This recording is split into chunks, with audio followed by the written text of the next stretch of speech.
Go with me over to the book of 2 Corinthians. 2 Corinthians, just real quickly. 2 Corinthians. Hallelujah. Giving attracts favor. 2 Corinthians chapter 9 and verse 8.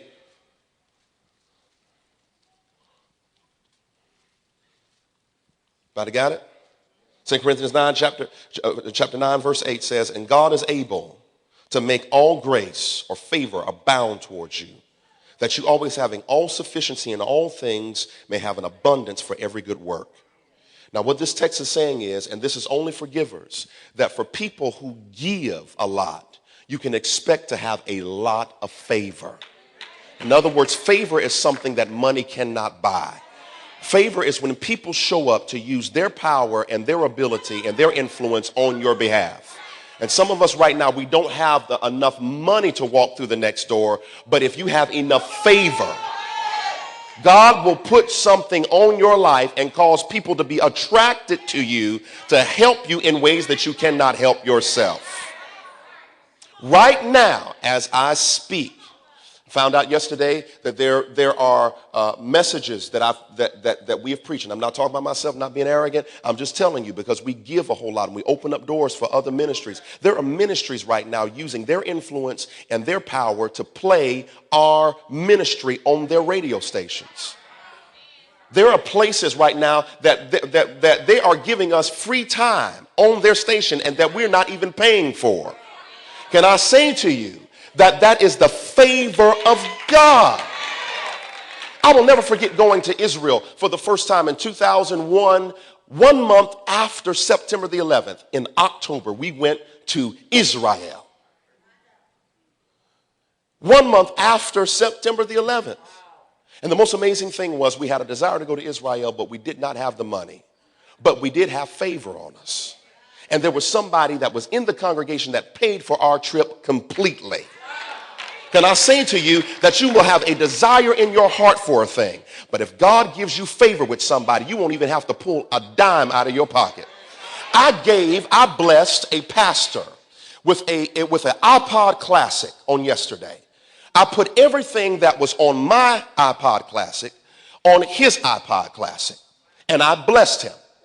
I blessed him because I told him that I was going to give an iPod Classic to him. Initially, he was going to buy this iPod Classic from me, and I called him back and said, no, the Lord said, give it to you. Now, what's so amazing about it is, yesterday when he came to pick it up, he said to me, he said, Pastor, he said, this really did something for my faith. I said, why did it do something for your faith? He said, because I have been walking around telling folk that somebody was going to give me an iPod. This is the reason that God would not allow me to sell it to him. God had me to give it to him. Now, can I say something to you? That God has the ability to speak to the hearts of people.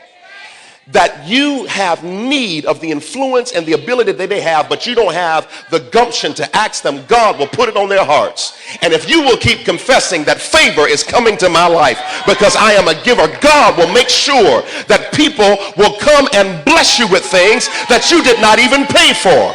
And I wish I had about 10 people in this room that understands that favor ain't fair and you're about to have a whole lot of it on your life.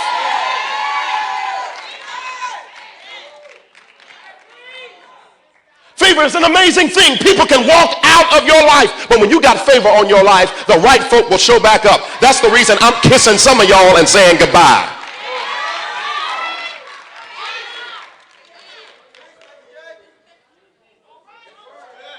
Because when you hold on to problematic people, all you will ever have is problems. So you walk into my life and you want to be a problem today, bye. I got favor on my life. God will replace you.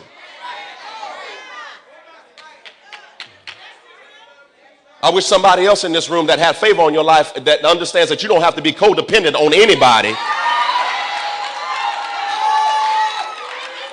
That don't nobody need to be controlling your life, controlling your mind, controlling your finances. You can look at me crazy all you want to. But at the end of the day, I'm going to bye.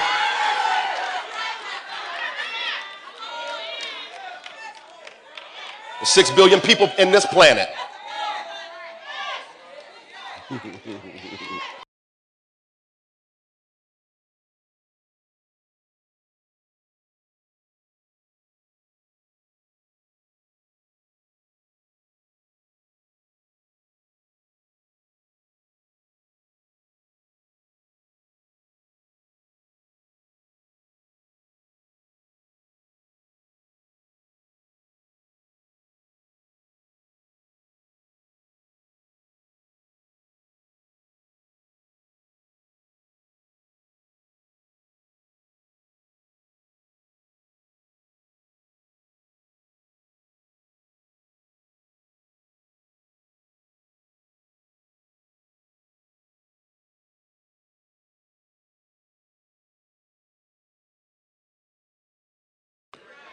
So instead of isolating yourself and waiting for somebody to become your friend, if you will walk out and become their friend, you're literally destroying the fear that somebody's going to hurt you.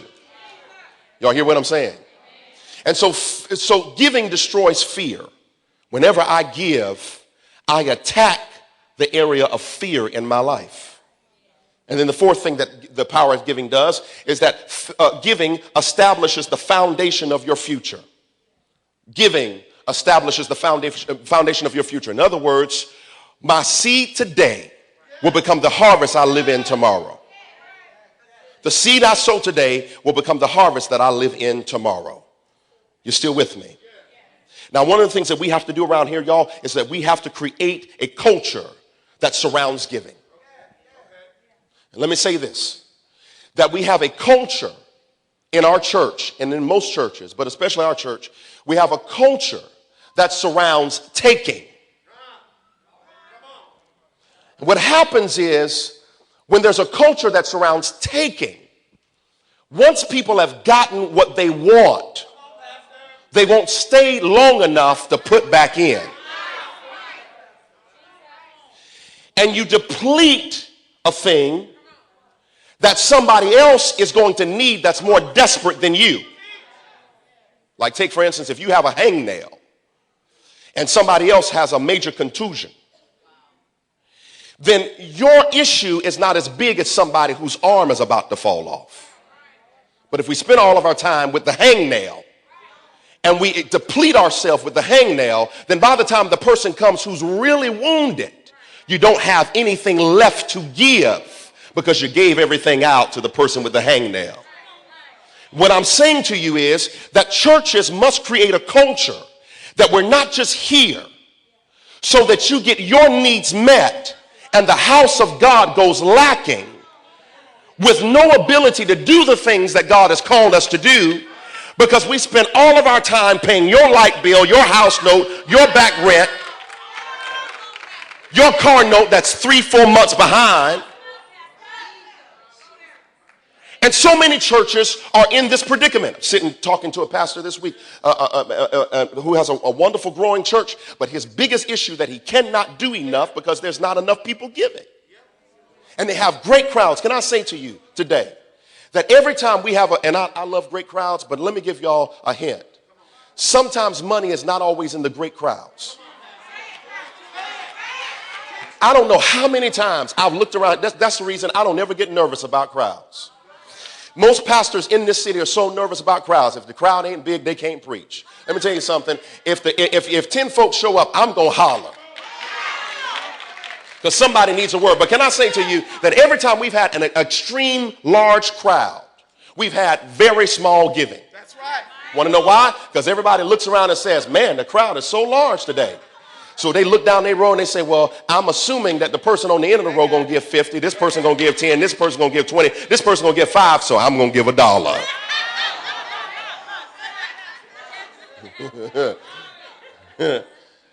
And if we don't create a culture of giving, culture just simply means this is what we do. This is who we are. If we don't create that culture, then we will turn our churches inside out. And instead of us having a culture where people feel accepted when they come in and feel blessed when they come in, we're going to make it to be a situation.